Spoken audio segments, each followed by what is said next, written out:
देखिए, आज हम बीएड के सबसे महत्वपूर्ण पाठ योजना के विषय में बात करेंगे। यदि हम किसी पाठ योजना को प्रारंभ करते हैं तो उसमें सबसे पहले हम लोग लेफ्ट साइड से स्टार्ट करते हैं, जहाँ पर दिनांक आता है, फिर उसके बाद विषय, उप विषय के प्रकरण, फिर उसके बाद कक्षा, बाधन और अवधि, और उसके बाद हम ये देखते हैं कि किसी भी पाठ योजना को प्रारंभ करने से पहले हम ये देखते हैं कि उसमें कुछ सामान्य उद्देश्य होते हैं, जनरल ऑब्जेक्टिव्स होते हैं। उन जनरल ऑब्जेक्टिव्स को प्रत्येक पाठ योजना में उस विद्यार्थी द्वारा पूर्ण करना होता है, और साथ ही साथ जो पाठ योजना हम पढ़ा रहे होते हैं उस पाठ योजना का एक मेन विशिष्ट उद्देश्यों को लेकर के पाठ योजना तैयार की जाती है। उसमें हम ये देखते हैं कि ज्ञानात्मक पक्ष को देखते हैं। ज्ञानात्मक पक्ष का अर्थ है कि बच्चे नए ज्ञान को सीख पाएंगे, और साथ ही साथ बोधात्मक और भावात्मक कहने का अर्थ जो ज्ञान सीखा है बच्चे ने उसको वो अपने व्यवहार में लाएगा, और उसके द्वारा वो अंतर करना सीख पाएगा और परिभाषित करना सीख पाएगा, और जो पूर्व का ज्ञान है उस नए ज्ञान के साथ जोड़ करके वो अपने भाव रूप में परिवर्तन ला सकता है। साथ ही साथ क्रियात्मक पक्ष, जो उसने सीखा है ज्ञान,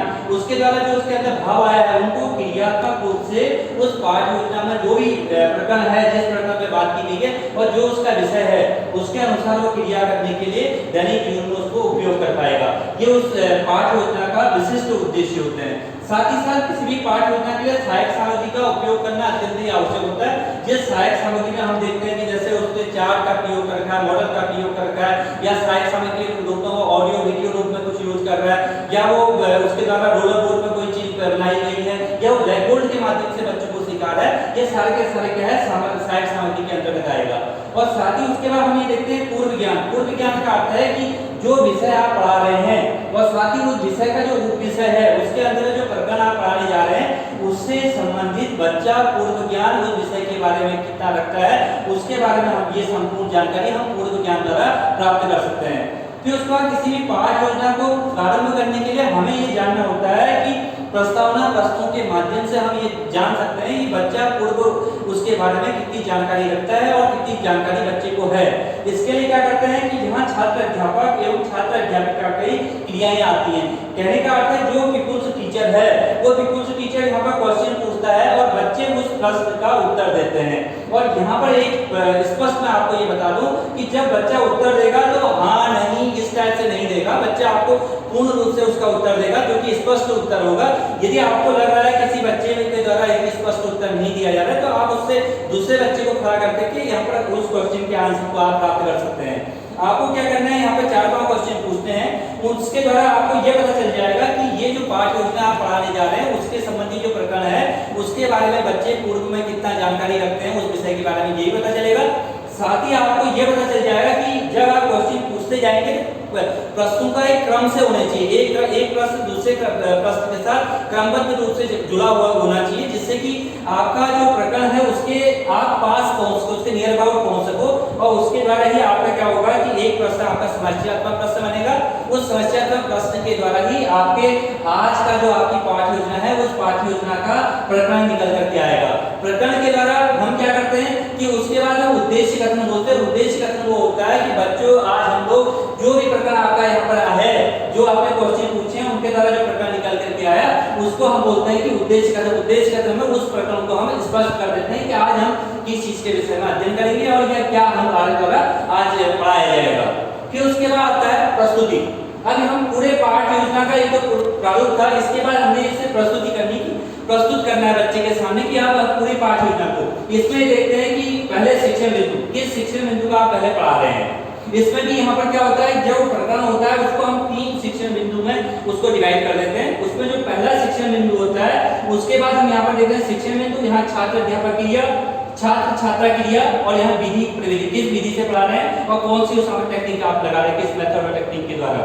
साथ ही आप श्यामपट्ट कार्य, उससे संबंधित आप जो भी श्यामपट्ट कार्य करते हैं वो, और लास्ट में आपका आता है मूल्यांकन। अब यहाँ पर करना क्या है, जब किसी भी आप प्रकरण को ले रहे हैं उस प्रकरण का यदि आपका शिक्षण बिंदु, कोई भी आपने शिक्षण बिंदु लिया, उस शिक्षण बिंदु से संबंधित आपको विकासात्मक प्रश्न पहले पूछते हैं।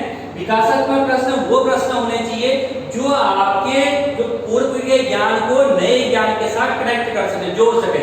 आपको ये लगना चाहिए विकासात्मक प्रश्न में कि जो आप नया पढ़ाने जा रहे हैं वो पहले के ज्ञान के साथ कहीं न कहीं कनेक्ट है, कहीं न कहीं जुड़े उसके साथ। उसके बाद विकासात्मक प्रश्नों के द्वारा आप 1 या 2 क्वेश्चन पूछ सकते हैं। यहाँ पर एक क्वेश्चन का आंसर बच्चा आपको स्पष्ट रूप से देगा, दूसरे क्वेश्चन का आंसर हो सकता है कि बच्चा आपको स्पष्ट आंसर न दे, या हो सकता है क्लास में एक दो बच्चे आपको आंसर दे भी दें। तो आपको ऐसा बहुत ज्यादा ये नहीं सोचा है कि बच्चे ने यदि मेरे क्वेश्चन का आंसर नहीं दिया तो बहुत ज्यादा आपको डिस्टर्ब होने की जरूरत नहीं है।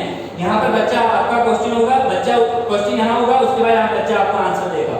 आपके यहाँ पर विधि और प्रविधि में क्या होगी, प्रश्नोत्तर प्रविधि होगी, और यहाँ पर श्यामपट्ट कार्य में आपको कुछ नहीं करना है, उसके बाद आपको यहाँ पर मूल्यांकन में कुछ नहीं करना है। फिर उसके बाद क्या होता है, प्रस्तुतिकरण। प्रस्तुतिकरण में क्या होता है कि जो पीपुल्स टीचर होता है, वो पीपुल्स टीचर स्टूडेंट के सामने पूरे उस शिक्षण बिंदु को प्रस्तुत करता है।